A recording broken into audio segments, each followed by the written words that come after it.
Okay, so I'm very happy to have the opportunity to share our initial experience that we could make with the Azurion release and the new release and the SmartCT, which are both software updates of the existing Azurion system.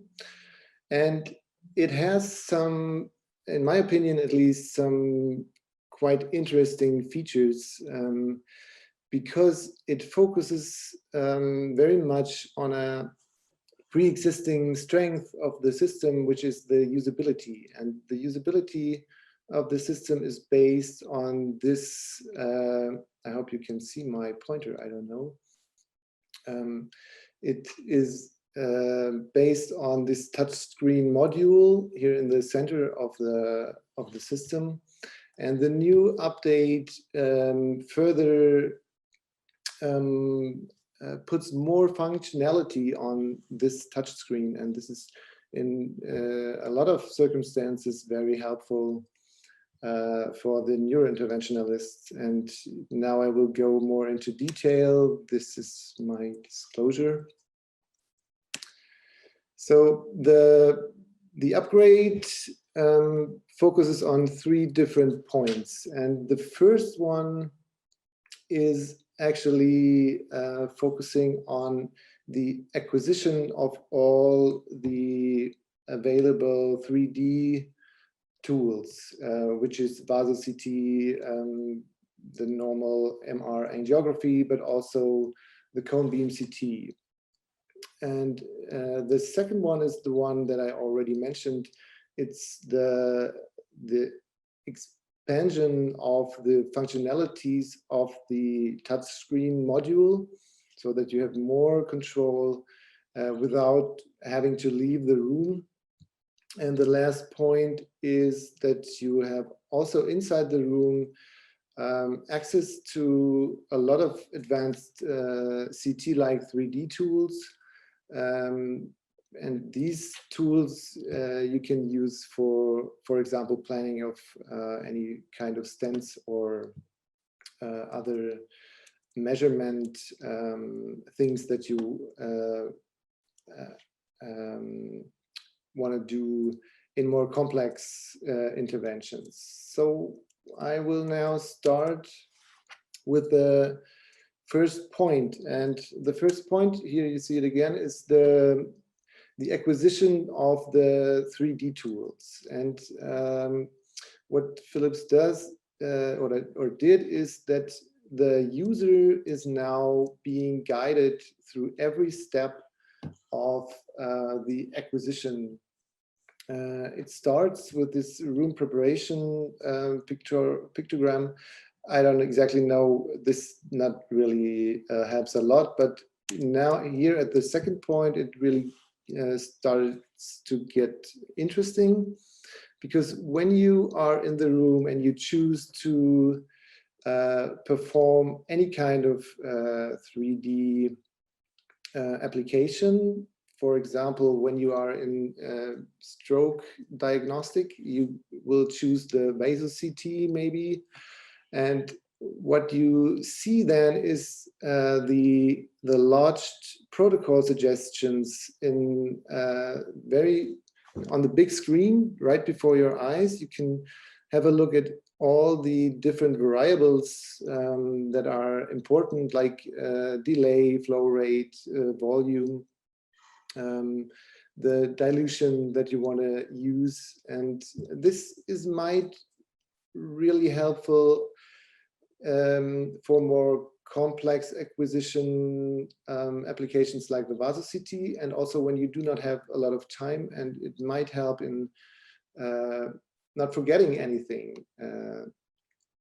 In the next step, the system helps you in the positioning of the region of interest, and afterwards, when you really start the acquisition, then the big screen shows you every step that you are in at the moment. So it tells you when to push the button, when to release, and so you're constantly under guidance of the system. And afterwards, when you finished everything, then the system chooses automatically the corresponding visualization tool. So in my personal view, I think this improvement is, I think, helpful, especially for younger colleagues that who start to be trained inside the angiography lab. For them, I think it is really helpful in a lot of circumstances. For more experienced interventionalists who are day by day inside the room and who do these kind of applications every day, several times, I do not really think that it's really necessary, but especially the thing with the protocols that are lodged behind is in some sometimes actually helpful.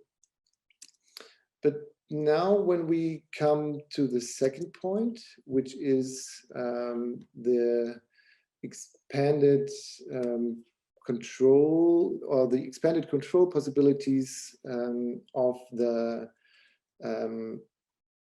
touchpad, then I think this is the real strength of the software update, and especially in more complex interventions. And it looks like this. This is the touchpad itself. It has several components to have. In the middle, you see the image you acquired, and you can, everything that is connected to the visualization of this image is on top. You can window, you can rotate, you can measure, you can choose different projections, and also the opacification.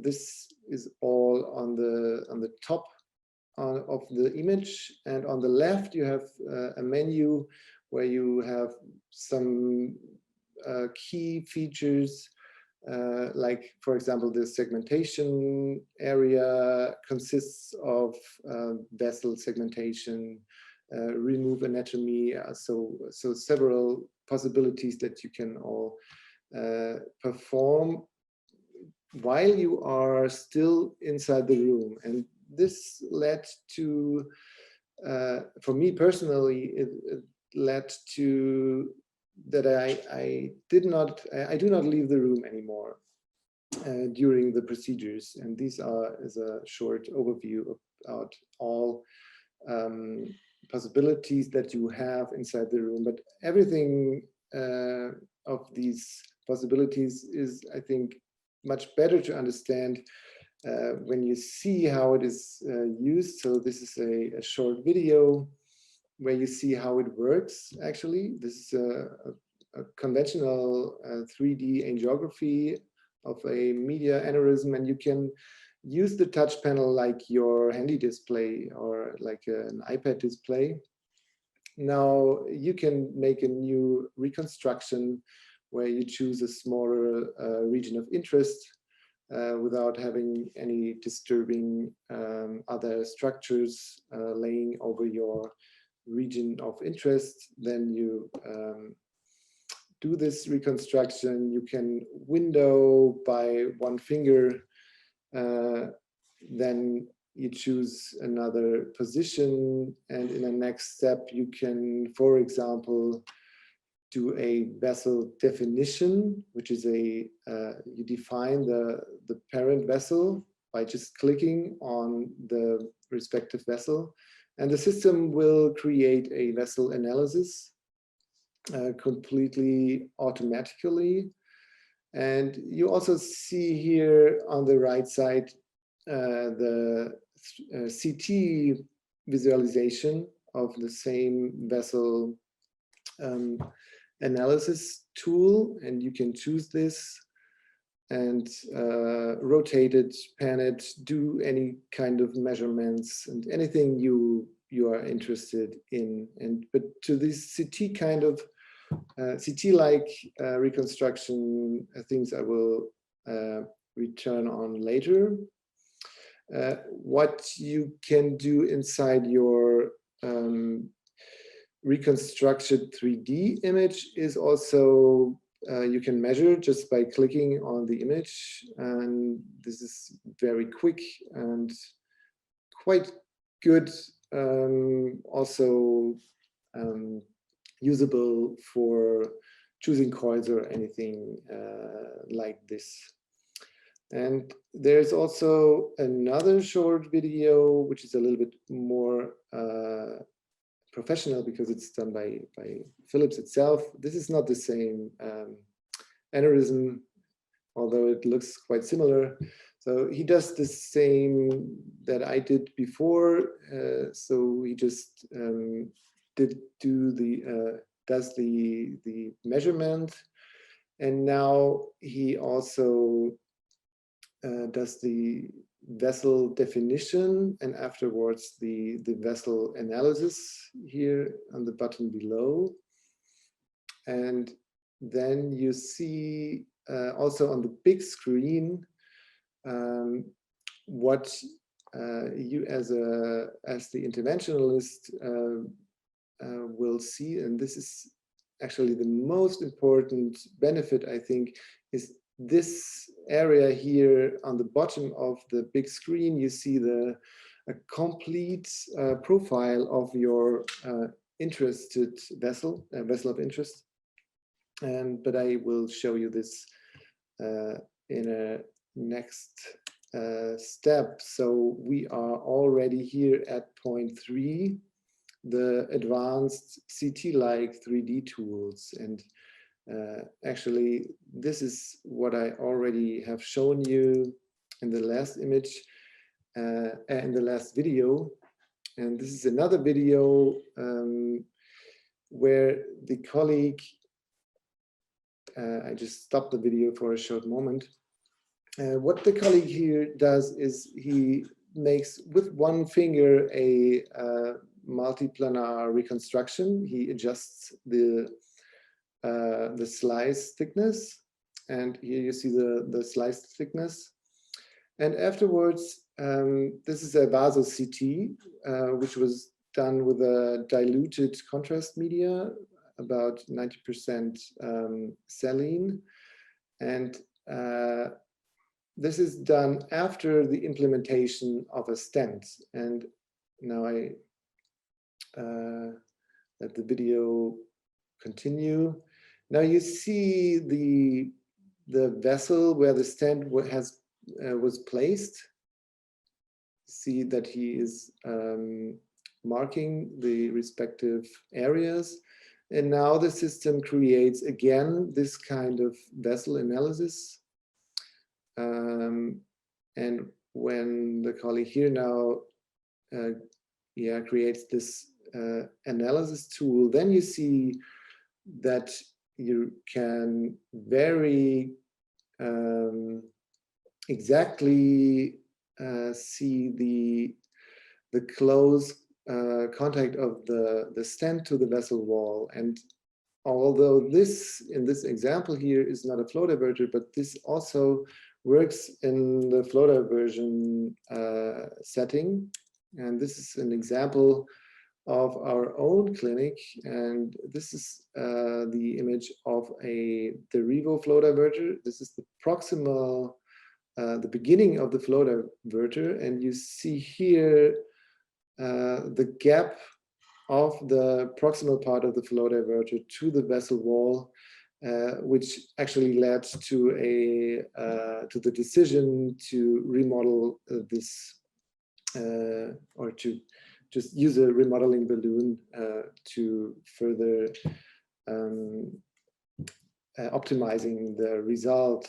And I really think that this feature is very helpful in planning and controlling any kind of stent implementation or also web implementation.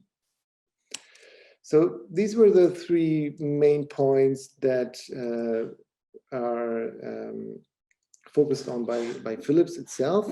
I think there are some two more points that are really interesting. And the first one is that you have access to all different projections that you did during your procedure on the touch screen, and you can always restore them, and you can always rearrange the position of the table and of the tubes. So you always can go back in your intervention. This is one major point, I think, that is very helpful. And the other one is the setting of annotations. And these two things I want to show you again in the last video. What you saw here is that I'm choosing the respective series by my finger here. And like this, you can choose every series you did during the procedure. And then in the next step, you can go to the projection area, and then you can restore the position of your table and the tubes. This is the first point. And the second one is you can annotate, for example, when you, like in this example, this is an ABM, you can choose the right projection you want to use, and then you can mark or do an annotation of the vessel at that point where you think it might be dangerous for the embolization material. You can also annotate the foot of the vein. Any position where you think it would be helpful to have it in mind, especially when you, after marking these areas. Oh, I'm sorry, that was not my intention. Afterwards, when you mark, one moment here, when you have marked these areas, and you, in the next step, you do a, for example, empty roadmap and start your embolization process, then you can still zoom in, and the marker will always stay in these positions. And this is very, very helpful in different kind of embolization procedures, in my opinion. Okay, I think now I'm at the end of my talk, and I hope you could see some of the features that I think were helpful, and yeah, of the new software release from the Philips Azurion. So thank you very much.